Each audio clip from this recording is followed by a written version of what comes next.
Hey guys, this is Darren Pettit, SMI Marine. I'm here with Silas Kranz. The weather's starting to turn for the better, which means people are getting their boats out. Thank goodness we're in April, but it feels like January most of the month.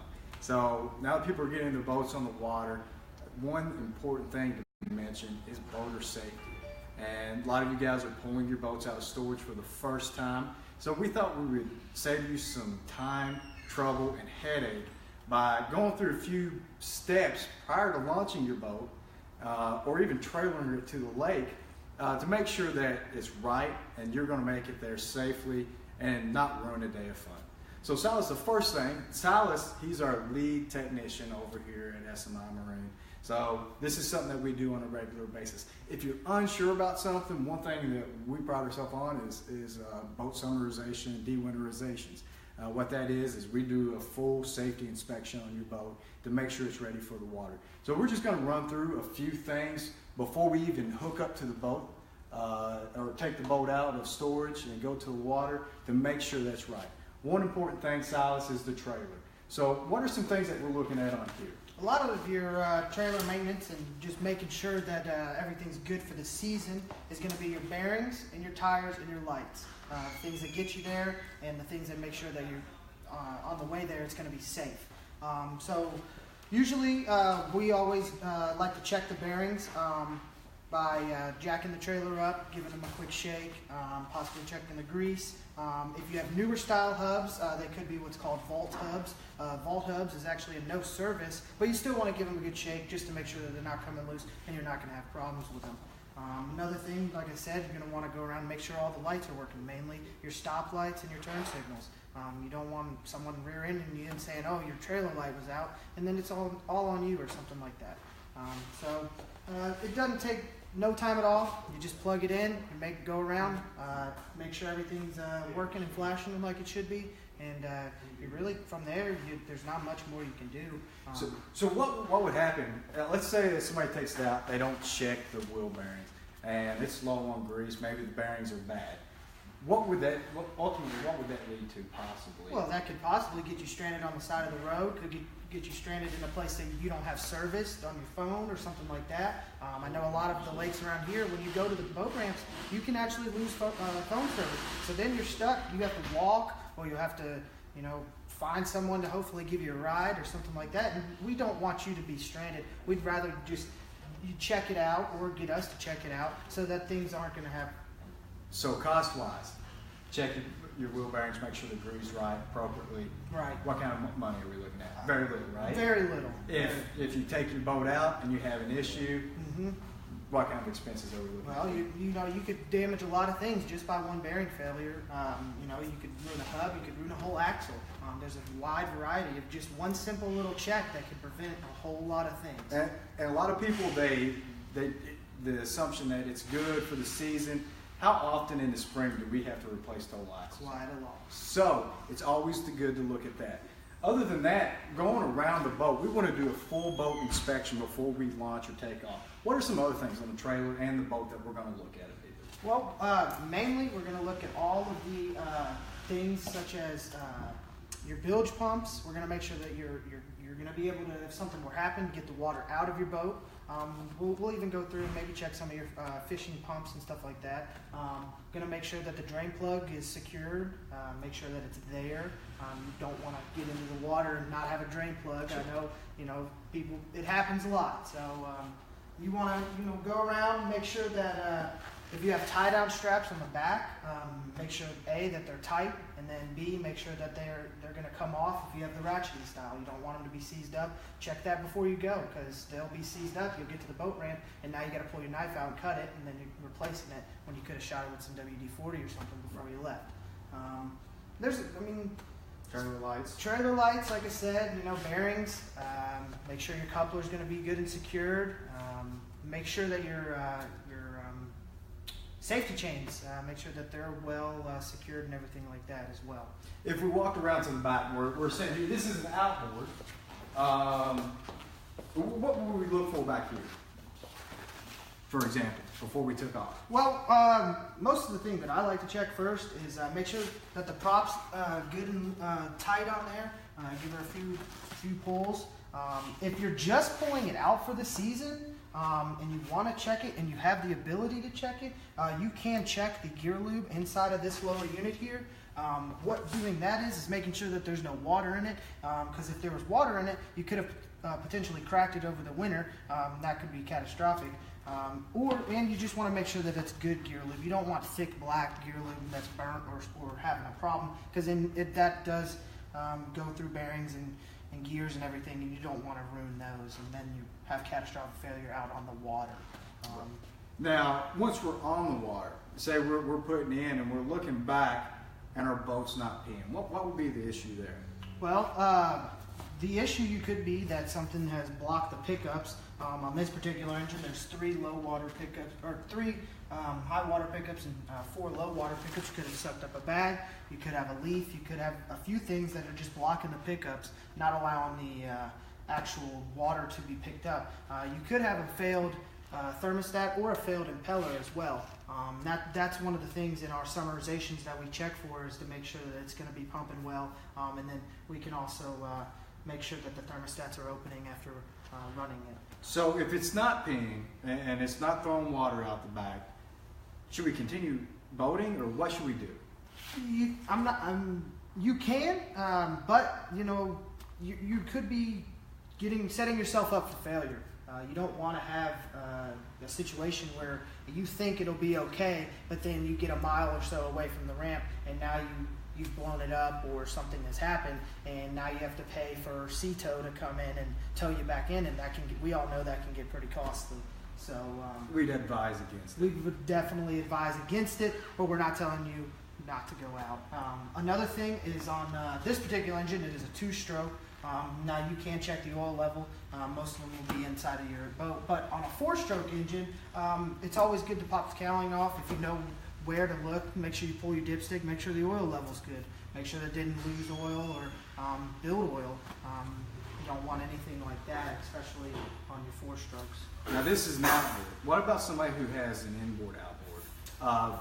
What are some things that we look for? A blower, perhaps? Yeah, on your inboard outboards, we always check to make sure like the bilge is working. Your blower, what your blower does is it just essentially gets all the exhaust gases and the fuel fumes that are inside of the bilge and area out of the boat. You really need that.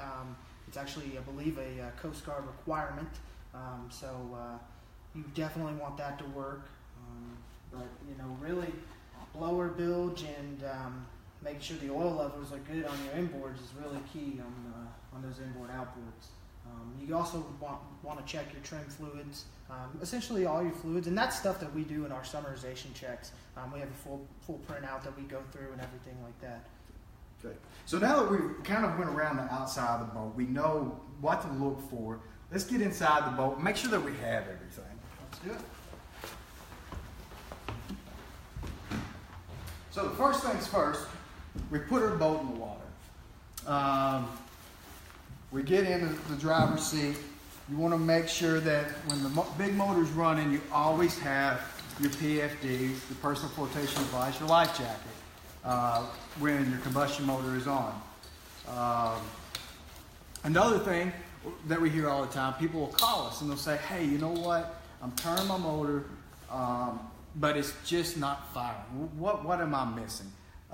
What are we usually looking at? What is it? It's usually pretty simple. It's always super simple. Make sure that kill lanyard is flipped into the run position. Yep. Make sure that it's could be pulled out. You just want to check the kill lanyard first. It's a simple mistake that people pay a lot of money to come in for us to educate them. So. And the kill lanyard is a super important feature to a boat. It's against the law now to drive your vehicle without a seatbelt. This is your seatbelt in a boat. You hook it to your life jacket or to you in some fashion, and if you're thrown from the boat, that's going to immediately shut off the motor. So I've heard horror stories where somebody gets thrown from the boat, they weren't wearing the kill lanyard, now all of a sudden the boat's doing circles around them. So that there is what's going to shut off your motor and keep you safe until somebody gets help. Another good thing to look at when you're actually inside the boat, it's easy to forget things. So something that we like to do and we like to offer our customers is a boat checklist, a safety checklist, some inspections to look at. Not only that, Things that'll keep you legal. Obviously, you want to have a life jacket for every individual that's in the boat. Don't exceed the Coast Guard requirements for the amount of people. A fire extinguisher. These things are no good if they're expired or they're out of date. So I always like to buy the ones that have a gauge on it that tell us that the fire extinguisher is full. Another thing is a throwable. Now, if you have a man overboard, this is supposed to be within arm's reach. If somebody gets out overboard, a lot of our modern day electronics has an MOB button. You can hit it, mark where the person fell out of the boat, throw a device. That way you know where they're at. A pre-departure checklist. This one here is from Discover Boating. This is a simple one. And it's basically common sense. Personal flotation device, ventilation, we talked about the blower, sound producing devices. That is something also that is required by law. Some kind of horn, whether it's actually on the boat or a disposable horn. Those are another one you want to make sure is right. A whistle. Or a whistle. You can use a whistle. Make sure your bilges are good. Check your lights. You'll have navigation lights in the front. They'll be green and red. Make sure that they're operational. The same with your anchor light in the back. Make sure it's on. You will get a ticket if you don't have these, if you're in between the hours of sunset and dawn or sunrise. Checking the weather forecast. This is important. I can recall a story where I was out with a friend of mine on Taylorsville Lake about a year ago. As fishermen, we just go if the sun's shining in the morning, and sometimes we don't always check the Weather Channel. We got out and we saw that there were some looming clouds. We was just like, hey, this is going to blow over. Well, it came just a nightmarish storm, lightning all around us, winds gusting over 40 miles per hour, and just the ride back, it felt like BBs hitting your face. I mean, it was a dangerous situation that I put myself and also a friend of mine in, simply by not checking the weather ahead of time. So it's always good to know what the elements are before you ever go out. Some other things, making sure your batteries are up. We've heard many stories of guys getting trapped back in a cove somewhere. They're fishing and there's nobody around. You could be stuck there for a long time. You don't want to leave your boat. So that's where the next step comes in. Make sure that you have some kind of distress signal tools and flares. That way you can overcome the situation if you ever are down. Jumper cables are a big thing. You could jump off your trolling motor, or you could even, a lot of modern boats have a jumper switch to pull off of them. So a jump box is always good to carry on board. Talk about docking and anchor lights. Make sure that your fuel is good. It's always good to stabilize it before you end the season. That way you know your fuel is fresh when you start the season. Fire extinguishers, we talked about that, rules and documentation. So make sure you have your registration on you in your boat. If you get pulled over, they will ask that.